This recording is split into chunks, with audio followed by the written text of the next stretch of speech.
الحمدللہ رب العالمین والصلاة والسلام علی اشرف المرسلین وعلی آلہ واصحابہ اجمعین. اما بعد، نور حق شمع الہی کو بجھا سکتا ہے کون؟ نور حق شمع الہی کو بجھا سکتا ہے کون؟ جس کا حامی و خدا اسے مٹا سکتا ہے کون؟ محترم حضرات اور سامعین کرام، مالک حقیقی کا بہت بڑا احسان و کرم ہے کہ اس نے اس بابرکت مجلس میں لب گشائی کا موقع دیا. نیز آج میرا موضوع اللہ کی مدد شامل حال ہے. دعا فرمائیے کہ اللہ تعالیٰ موضوع کے مطابق قوت علم عطا فرمائے. آمین. دوستوں، بزرگوں کا مقولہ ہے من کان للہ کان اللہ لہ، کہ جو شخص اللہ کا ہو گیا اللہ اس کا ہو گیا. مطلب یہ ہے کہ جو کوئی سچے دل سے اللہ کے کام سے نکلتا ہے تو غیبی مدد یعنی اللہ کی مدد شامل حال ہوتی ہے. مثال کے طور پر کہ حضرت موسیٰ علیہ السلام کی پرورش کچھ دنوں تک فرعون کے گھر میں ہوئی. چنانچہ جب حضرت موسیٰ علیہ السلام نے کلمہ طیبہ لا الہ الا اللہ کی آواز بلند کی تو تمام کے تمام ملعون فرعون اور حضرت موسیٰ علیہ السلام کے تمام وزراء آپ کے دشمن ہو گئے. لہذا فرعون نے بڑے بڑے جادوگروں سے جمع کروایا اور حضرت موسیٰ علیہ السلام کا مقابلہ کروایا، لیکن آپ کے عصائے مبارک نے ازدار کی شکل میں تمام جادوگروں کے مقصد کو ناکام کر دیا. جیسا کہ مقولہ مشہور ہے جسے اللہ رکھے اسے کوئی شکے. اتنے ہی بھی بس نہیں کیا بلکہ ملعونین نے حضرت موسیٰ علیہ السلام کا پیچھا کیا حتیٰ کہ دریائے نیل سامنے آ گیا. چنانچہ حضرت موسیٰ علیہ السلام کے لیے دریا کے اندر 12 راستے تیار ہو گئے. آپ اور آپ کے متبعین نے دریائے نیل کو عبور کیا. اسی طرح ان ملعونین نے بھی ارادہ کیا کہ ہم بھی اسی راستے سے گزر جائیں گے اور موسیٰ اور ان کے متبعین کو موت کے گھاٹ ڈال دیں گے. چنانچہ جب وہ ملعون دریا میں داخل ہوا تو خدا نے قدوس کے حکم سے پانی ایک دوسرے سے مل گیا اور تمام ملعونین ہلاک و برباد ہو گئے. محترم حضرات، اسی کا نام من کان للہ کان اللہ لہ ہے کہ جو شخص اللہ کا ہو گیا اللہ اس کا ہو گیا. اسی طرح جب حضرت ابراہیم علیہ السلام کلمہ طیبہ لا الہ الا اللہ کی آواز بلند کی تو تمام کے تمام لوگ دشمن اسلام ہو گئے اور ملعون نمرود اور دیگر لوگوں نے 3 میل لمبی چوڑی آگ جلا دی اور سیدنا حضرت ابراہیم علیہ السلام کو بھوپل کے ذریعے بیچ آگ میں پھینک دیا گیا. مگر حضرت ابراہیم علیہ السلام کے لیے آگ پھولوں کا باغ بن گئی. پھر من جائے ملا حکم ہوتا ہے کہ اپنے لاڈلے حضرت اسماعیل علیہ السلام کو ذبح کر دو.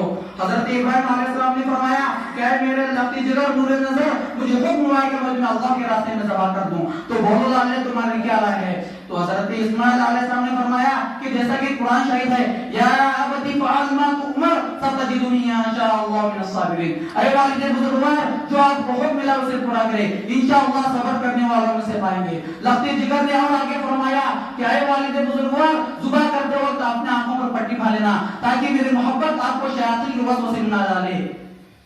حضرت ابراہیم علیہ السلام نے اپنے لفظ جگر حضرت اسماعیل علیہ السلام کے ہاتھ پر باندھتے ہیں اور خود بھی آنکھوں پر پٹی باندھتے ہیں. اس کے بعد خداوند قدوس کے حکم سے حضرت اسماعیل علیہ السلام کے گلے پر چھری چلا دی. اس کے بعد محترم حضرات غور فرمائیے کہ اللہ تعالیٰ اپنے حبیب کو کس طرح نجات دیتا ہے. حضرت ابراہیم خلیل اللہ علیہ السلام چھری کو چلا رہے ہیں لیکن حضرت اسماعیل علیہ السلام کا بال بیکار نہیں ہوا. اسی کا نام من کان للہ کان اللہ ہے کہ حضرت کی جگہ ایک جمعہ رکھ دیا گیا اور حضرت اسماعیل علیہ السلام بچ گئے. اسی بنا پر کسی شاہد نے کیا خوب کہا ہے، نور حق شمع الہی کو بجھا سکتا ہے کون؟ نور حق شمع الہی کو بجھا سکتا ہے کون؟ جس کا حامی و خدا اسے مٹا سکتا ہے کون؟ سنگلا کے وادیوں میں وہ دیکھیے گر نظر ہے، سنگلا کے وادیوں میں وہ دیکھیے گر نظر ہے، چھری تلے پھسل ہے ایک خواب کا اثر ہے، چھری چلی نہیں کیوں گردن کٹی نہیں کیوں، چھری چلی نہیں کیوں گردن کٹی نہیں کیوں، کس کا حکم ہوا ہے اللہ بہت بڑا ہے. محترم حضرات، اللہ رب العزت نے ہر چیز کو پیدا فرمائی اور اس کے اندر اس کی خاصیت رکھ دی. مثلا آگ ہے، اس کا خاصہ جلانا، لیکن نصرت الہی کے سبب حضرت ابراہیم علیہ السلام کو آگ جلا نہ سکی. حضرت یونس علیہ السلام کو مچھلی نکل چکی جبکہ عادتاً اندرونی معدے میں کوئی چیز محفوظ نہیں رہتی، اس کا وجود ختم ہو جاتا ہے، لیکن نصرت الہی کے سبب حضرت یونس علیہ السلام چوکا تو رہے. اسی طرح جب نبی کریم صلی اللہ علیہ وسلم کلمہ طیبہ لا الہ الا اللہ کی آواز بلند کرتے ہیں تو سارا مکہ آپ کا دشمن ہو جاتا ہے اور چراغ نبوت کو بجھانے کے لیے آپ کا مکان گھیر لیتے ہیں. اس کے بعد خداوند قدوس کا حکم ہوتا ہے کہ اے میرے محبوب آپ ہجرت کر جائیے. تو آپ صلی اللہ علیہ وسلم نے بحکم اللہ ہجرت کی اور تمام کفار مشرکین کے سامنے سے نکل پڑے مگر کسی کی بھی آنکھ آپ کو دیکھ نہ سکی. حضرت اللہ کے حبیب صلی اللہ علیہ وسلم نے حضرت ابو بکر صدیق رضی اللہ عنہ کو ہمراہ لیا اور اس کے بعد غار ثور میں پناہ لی۔ محترم حضرات، بہرحال ملعون رسوا کفار نے انعام متعین کیا کہ جو کوئی بھی محمد صلی اللہ علیہ وسلم کو گرفتار کر کے یا اس کا سر کاٹ کر لائے گا تو میں اس کو انعام میں سے روٹیاں کی جائے گی۔ لہٰذا بہت سارے کفار مشرکین انعام کے لالچ میں جستجو کرنے لگے اور گلی کوٹے چھانے لگے کہ کہاں اور کس جگہ محمد مل جائے اور میں ان کو گرفتار کر لوں۔ بہرحال جب کفار مشرکین غار ثور میں پہنچتے ہیں تو کیا دیکھتے ہیں کہ مکڑی کی تھالا تنا ہوا ہے اور کبوتر کھانوں پر بیٹھے ہوئے ہیں۔ چنانچہ کفار نے کہا کہ اگر کوئی شخص اس کے اندر داخل ہوتا ہے تو مکڑی تھالا ٹوٹ جاتا اور کبوتر اڑ کر بھاگ جاتے، اسی لیے اس کے اندر کوئی شخص داخل نہیں ہوا۔ حضرت ابوبکر صدیق رضی اللہ عنہ کفار کے پیروں کی طرف دیکھ رہے ہیں اور گھبرا کر فرمایا یا رسول اللہ صلی اللہ علیہ وسلم، اگر ان کفار نے اپنے پیروں کی طرف بھاگا تو لوگ ہمیں دیکھ لیں گے۔ تو اللہ کے حبیب صلی اللہ علیہ وسلم نے فرمایا لا تحزن ان اللہ معنا، کہ ایسی دیگر وقت تو مت گھبرا کیونکہ اللہ ہمارا ہمراہ ہے۔ جیسا کہ بدر میدان میں 313 مسلمان 1000 فوج پر غالب آ جاتے ہیں، یہ بھی تو اللہ کی مدد ہے کہ جو ناممکن کو ممکن قرار کر دیتے ہیں۔ اسی طرح جب حضرت خواجہ معین الدین چشتی دین پھیلانے کے لیے نکلتے ہیں تو نہ ان کے پاس کوئی بادشاہ تھی نہ کوئی حکومت تھی، صرف اللہ کے کام کو بلند کرنے کو سے نکلتے ہیں۔ جیسا کہ آپ لوگوں کو معلوم ہوگا کہ درمیانی تبلیغ حضرت خواجہ صاحب کا مقابلہ بڑے بڑے جوگیوں سے ہوا، مگر جیبا جوگی نے آنگن پار چلائی اور آگ کی بارش برسائی لیکن کسی بھی تبلیغ والے پر کوئی اثر نہ کیا۔ اسی طرح جب تبلیغ کے 10-12 دن گزر چکے اور کھانے پینے کی کوئی صورت نہ بنی تو حضرت خواجہ صاحب منبر پر تشریف فرمائے اور اپنے ساتھیوں سے مخاطب ہو کر فرمایا کہ آج لاؤ، آج کوئی اچھی چیز بنا کر کھائی جائے۔ محترم حضرات، اسی مجلس میں سے ایک شخص اٹھے اور آگ کی جستجو میں مشغول ہو گئے۔ ہندو لوگ آگ سلگا رہے تھے اور اسی کی پوجا کر رہے تھے۔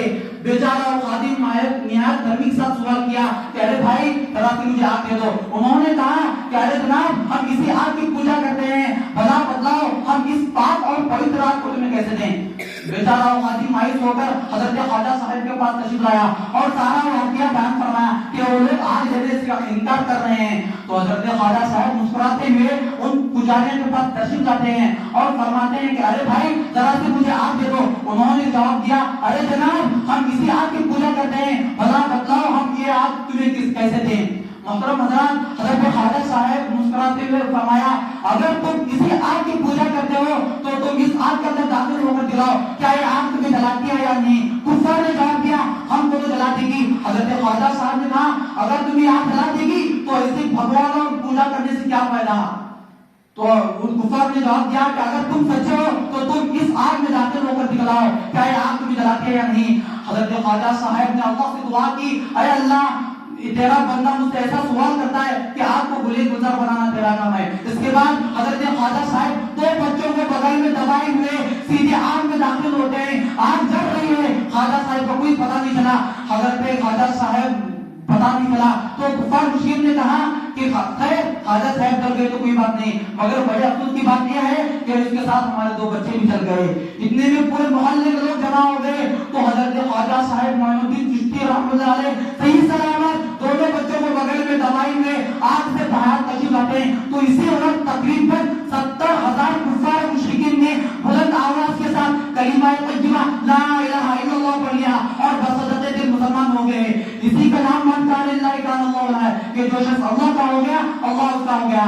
بہرحال اگر ہم بھی سچے دل کے ساتھ اللہ کے کام کو سے نکلتے ہیں تو غیبی مدد یعنی اللہ کی مدد شامل حال ہوگی۔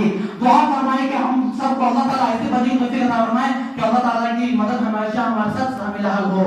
اللہ تعالیٰ کا یہ سننے ذرا عمل کرنے کی توفیق عطا فرمائے، آمین۔ وآخر دعوانا الحمد للہ رب العالمین۔